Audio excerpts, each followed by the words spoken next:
और जब लोग गिरफ्तार हो गए तब समाजवादी पार्टी के ही, मेरी ही पार्टी के लोग ये कह रहे हैं कि वहाँ समाजवादी पार्टी का कोई कार्यकर्ता नहीं था। अरे साहब, जो झंडी लगी, गाड़ी पकड़ेगी, पूरा देश देख रहा है। सच में ब्राह्मण महिलाएं आज पीड़ित हैं। जिस तरीके से एक महिला को सरेआम आकर लोग कह रहे हैं मूत्र वाली भाभी और तमाम तरीके से बहुत गलत बहुत अश्लील बात। माता बहनों का हम भी पैर छुएंगे, आशीर्वाद लेंगे। आप इसकी चिंता न करें। डरने की जरूरत, डरने की कतई आवश्यकता नहीं। कथावाचक के साथ हुआ वो पूरे यादव समाज के गाल पर तमाचा था। क्या आप ये मानते हैं कि ये सच में पूरे यादव समाज के गाल पर तमाचा था, चूंकि आप भी यादव हैं और समाजवादी पार्टी से बिलोंग? और वही ब्राह्मण समाज के लोग एक यदुवंशियों द्वारा ही अपने गांव में, उसी दादरपुर गांव में इतवार संडे से कथा प्रारंभ हो रही है, वही उसी गांव में, उसी जगह पे। तमाम यादव वर्ग के युवा नेता ये कह रहे हैं कि ये बहुत बड़ा घोर अपमान हुआ है और हम इस अपमान का बदला लेकर रहेंगे। इस तरीके की बात वो कह रहे हैं। क्या कहेंगे सर? देखिए, किसी भी नेता के चक्कर में पड़ के अपना भविष्य बर्बाद न करें। कोई भी नेता एसी से निकलने वाला नहीं है। जिन नेताओं के झंडे लगा के वो चले गए वहां पे विरोध करने, उनने शाम को प्रेस वार्ता करके कह दिया कि इन लोगों से मेरे पार्टी का कोई लेना देना नहीं है, कोई जमानत कराने नहीं जाएगा। परिवार वालों को पूछे तो उनकी क्या हालत है। अगर यादव समाज का सम्मान चला गया चोटी काटने से, वो सबके खिलाफ पुलिस कार्रवाई हो गई, सब जेल चले गए, और उसका जितना सम्मान कम हुआ था, राष्ट्रीय अध्यक्ष के साथ उसकी फोटो खिंच गई। यादवों के लिए यही सबसे बड़ा सम्मान है, क्षेत्र के यादवों के लिए। इटावा, एटा, मैनपुरी, कन्नौज, फरुखाबाद, फिरोजाबाद, एटा, यहाँ के यादव को राष्ट्रीय अध्यक्ष के साथ फोटो खिंचा लेने में उसका सम्मान 100 लाख गुना बढ़ जाता है। तो उसकी तो मंच पे बैठ लिया अखिलेश यादव के साथ वो, और उसकी फोटो खिंच गई, उसको 51,000 रुपए दे दिए, और जो तबला उसकी ढोलक छीन ली गई थी उसे भागवत करनी नहीं दी गई, राष्ट्रीय अध्यक्ष ने अपने ऑफिस में करवा दी, उसका सम्मान तो 100 गुना बढ़ गया। तो ये उन यादवों से पूछिए कि तुम्हारा सम्मान ढोलक बजाने से बढ़ गया कि नहीं। उत्तर प्रदेश के इटावा में यादव कथावाचक के साथ बदसलूकी का मामला अब तूल पकड़ने के साथ साथ यादव बनाम ब्राह्मण हो गया और आरोप लगा कि सब कुछ युवा नेताओं के कारण ऐसा हुआ है। बहरहाल अभी हमारे साथ समाजवादी पार्टी के वरिष्ठ नेता मनीष यादव जी हैं, जुड़ेंगे, बातचीत करने का प्रयास करेंगे। आपने सर एक गंभीर आरोप लगाया है और कहा है कि उत्तर प्रदेश के पूर्व मुख्यमंत्री अखिलेश यादव जी से एक बहुत बड़ी चूक हुई। उन्होंने एक पक्ष को सुना और दूसरे पक्ष को नजरअंदाज कर दिया। देखिए, यहाँ इस कथावाचक प्रकरण में गलती एक पक्ष की नहीं है, गलती दोनों पक्षों की है। और एक पक्ष की गलती है कि अपनी जात को छुपाना, अपना आधार कार्ड छुपा लेना, और दूसरे लोगों को अपनी जात को न बता के वह श्रीमद् भागवत में बैठ जाना, एक पक्ष की गलती। दूसरे पक्ष की गलती है जानने के बाद भी आपने कानूनी कार्रवाई नहीं की, तो खुद ही कानून बन गया, उसकी चोटी काट के शादी से उससे बड़ी गलती कर दी। तो गलती तो दोनों लोग पक्षों की है ना। तो अगर किसी भी पॉलिटिकल व्यक्ति को बैठना चाहिए तो दोनों पक्षों के बीच में बैठना चाहिए, और नहीं तो अगर एक व्यक्ति की चोटी काट दी गई। समाजवादी पार्टी, हमारी पार्टी, कुछ नेता, सांसद, विधायक लोग माननीय एसएसपी साहब से गए और उसके खिलाफ कार्रवाई हो गई। पुलिस ने तत्परता कार्रवाई करते हुए दोषियों को गिरफ्तार करके जेल भेज दिया, तो मामला यहाँ समाप्त हो जाता है।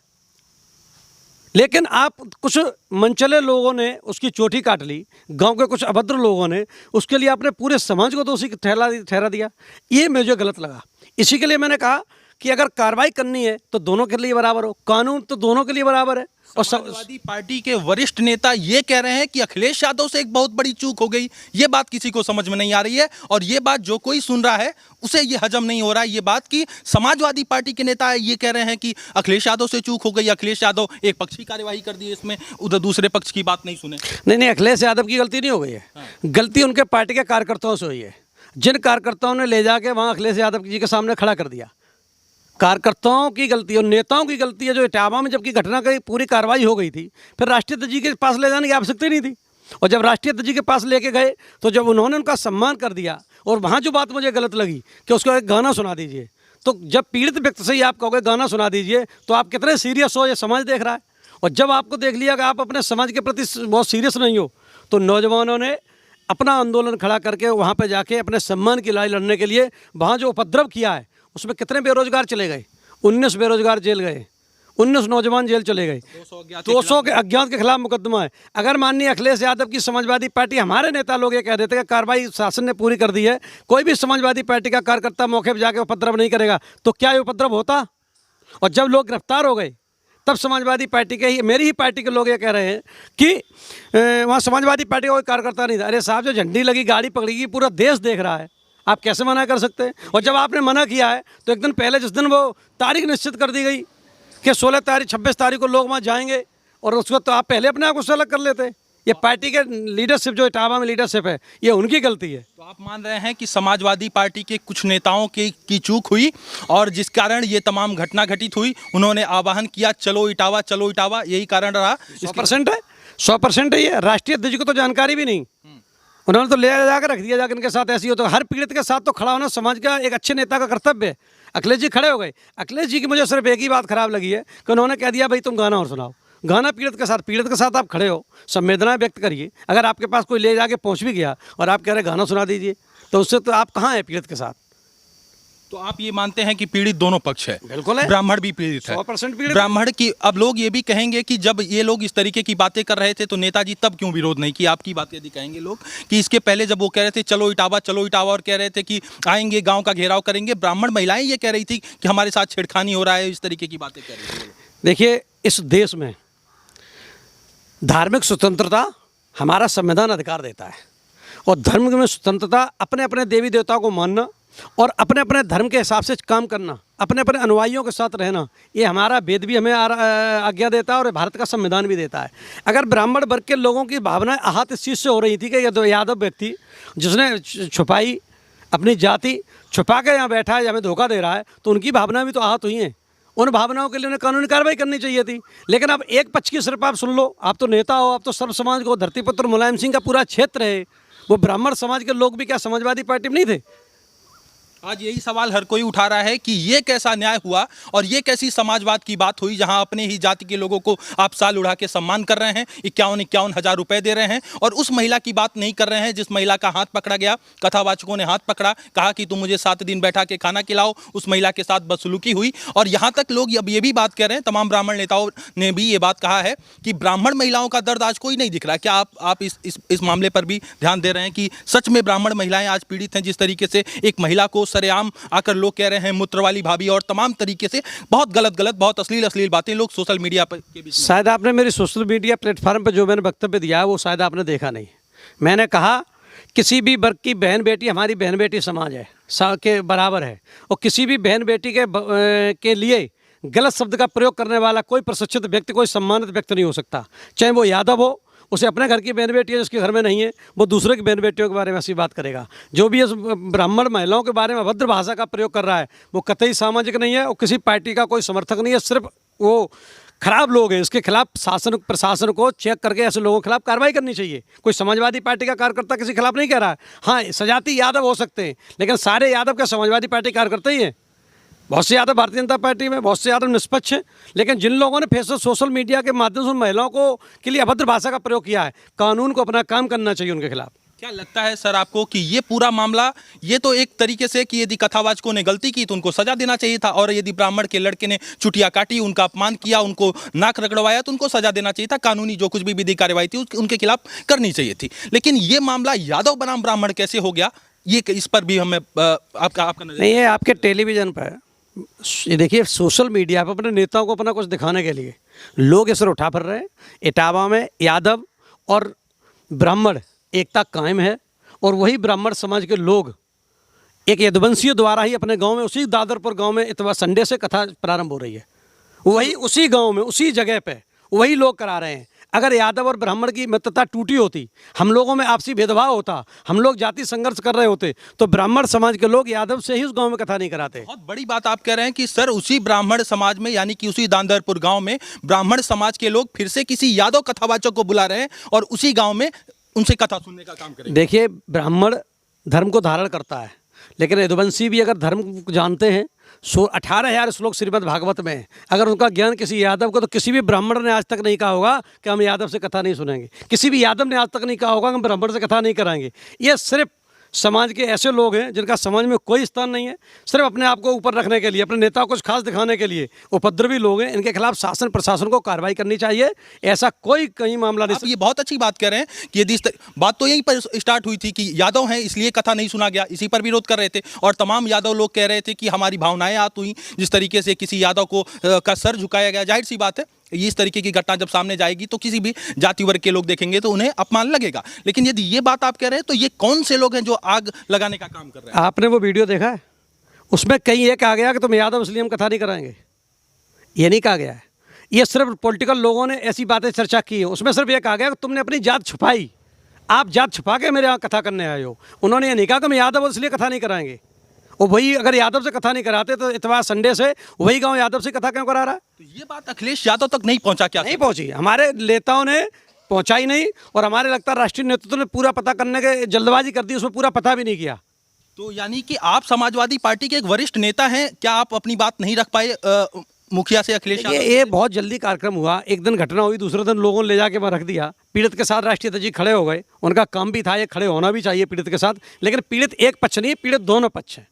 यही मैं शुरू से कह रहा हूँ कि अगर समाज में किसी भी सम्मानित व्यक्ति को अगर खड़ा होना है तो पीड़ित जो पीड़ित उसके साथ खड़ा होना चाहिए, कि एक के साथ खड़े जाओ, एक के साथ खड़े ना हो, वो ये तो समाज को तोड़ने वाली बात है। समाजवादी पार्टी के नेता लोग ये भी कह रहे हैं कि समाजवादी पार्टी का दूर दूर से कोई लेना नहीं है। कल जो कुछ भी हुआ, एक तरफ ब्राह्मण के गांव को घेरा गया, वहां पर पुलिस के ऊपर पथराव हुआ, पुलिस की गाड़ियां तोड़ दी गई, 2-4 हजार संख्या में यादव युवा आए थे, और वो कुछ लोग कह रहे थे कि हम अही रेजिमेंट के हैं, कुछ लोग तमाम जगह से बता रहे थे। देखिए मैं बताऊँ, ये पूरा प्रकरण न यादव के विरोध में है न ब्राह्मण के विरोध में।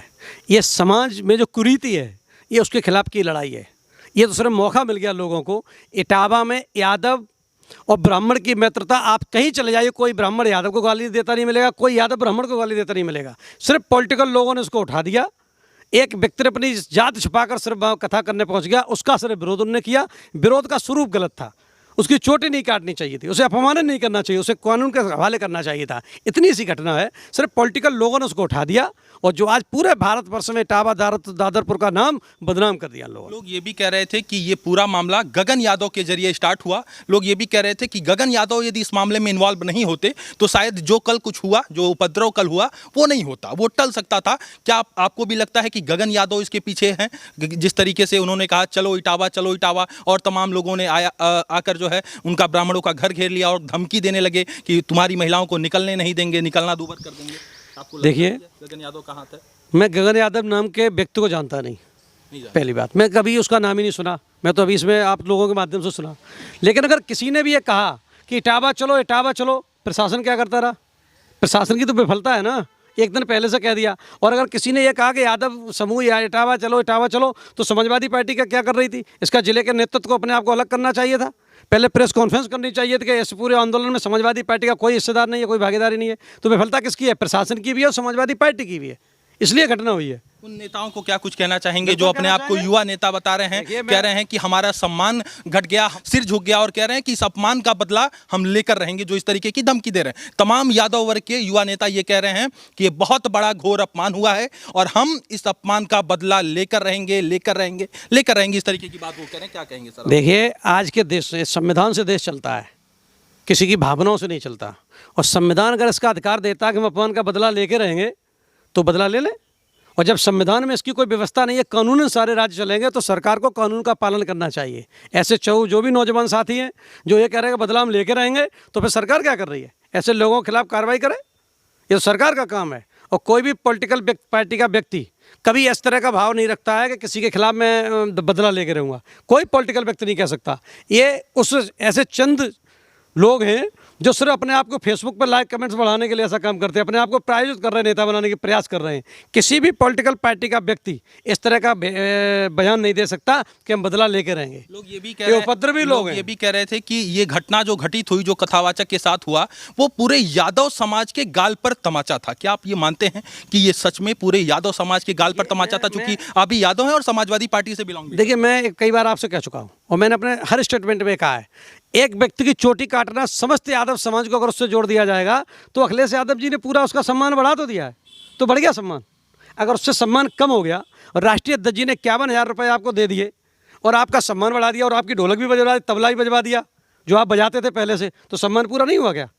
अगर यादव समाज का सम्मान चला गया चोटी काटने से, वो सबके खिलाफ पुलिस कार्रवाई हो गई, सब जेल चले गए, और उसका जितना सम्मान कम हुआ था, राष्ट्रीय अध्यक्ष के साथ उसकी फोटो खिंच गई। यादवों के लिए यही सबसे बड़ा सम्मान है क्षेत्र के यादवों के लिए।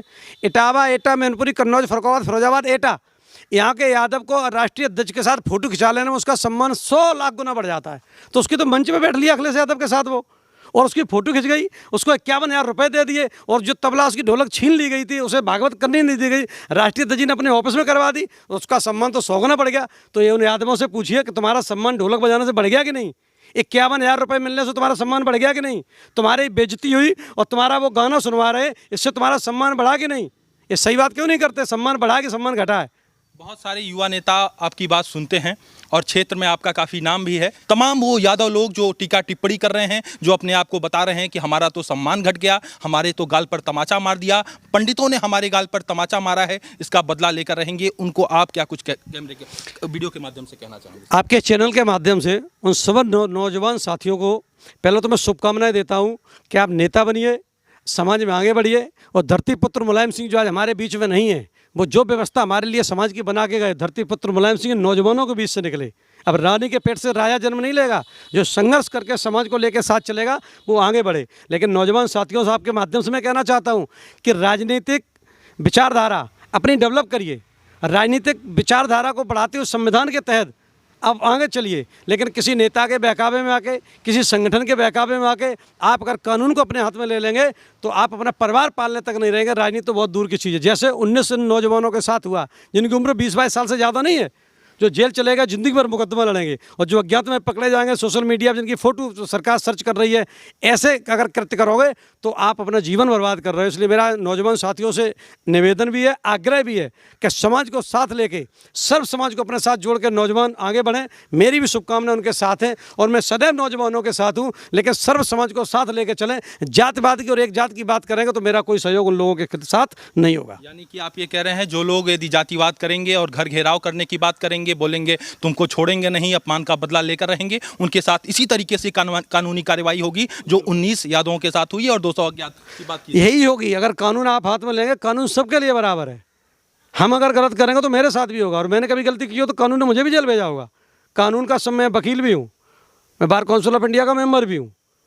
मैं जानता हूँ कानून से ही ये देश चलेगा, संविधान से देश चलेगा। किसी के मीडिया फेसबुक पे जो स्टेटमेंट दे दिया मैं रहने, इससे देश नहीं चलने वाला। इसलिए कानून को स्वीकार करें और अपना एक सीमित कानून के दायरे में रह के विरोध भी करना तो विरोध करें। नौजवानों को मेरी सलाह है, किसी भी नेता के चक्कर में पड़ के अपना भविष्य बर्बाद न करें। कोई भी नेता एसी से निकलने वाला नहीं है। जिन नेताओं के झंडे लगा के वो चले गए वहाँ पे विरोध करने, उनने शाम को प्रेस वार्ता करके कह दिया कि इन लोगों से मेरे पार्टी का कोई लेना देना नहीं है, कोई जमानत कराने नहीं जाएगा। परिवार वालों को पूछे तो उनकी क्या हालत है। इसलिए नौजवान साथियों से मैं कहता हूँ, इस गंदी राजनीति में चक्कर न पड़े, सभ्य समाज की राजनीति करो, सब समाज को साथ में जोड़ के चलो, आगे बढ़ो। मेरी शुभकामनाएं उनके साथ लग रहा है कि देश के हर व्यक्ति को आपकी बात समझ में आ रही होगी और शायद वो लोग ये भी समझ रहे होंगे कि कोई एक ऐसा नेता है जो पहली बार जो दोनों पक्ष की बात कर रहा है, कह रहा है यादव पक्ष से भी गलती हुई और ब्राह्मण पक्ष से भी गलती हुई। उन्होंने जिस तरीके से अपमान किया वो अपमान की पद्धति गलत थी, और जिस तरीके से यादव कर रहे हैं वो भी गलत है, जिस तरीके से महिलाओं को खुले रूप में धमकी दे रहे हैं। सर, मैं उस गांव में गया था, वहां की महिलाएं काफ़ी डरी हैं और काफ़ी सहमी हुई हैं, बच्चियां काफ़ी डरी हुई हैं, सहमी हुई हैं। गांव में तो अभी जाया नहीं जा सकता, लेकिन कैमरे वीडियो के माध्यम से आप उन महिलाओं को क्या कुछ संदेश देना चाहेंगे? यदि वो आपकी आवाज़ सुने, आप क्या कहना चाहेंगे एज ए लीडर, यदि मैं बात करूँ समाज सेवी, क्या कुछ कहना चाहेंगे सर उन महिलाओं को जो आज डरी? मैं उन दादरपुर गाँव की महिलाएँ और इटावा में अगर किसी यादव समाज के जो कथावाचक तो उसकी घर की महिलाओं का भी वीडियो अभी आए, मैं दोनों से कहता हूँ कि ये कानून से चलने वाला देश है।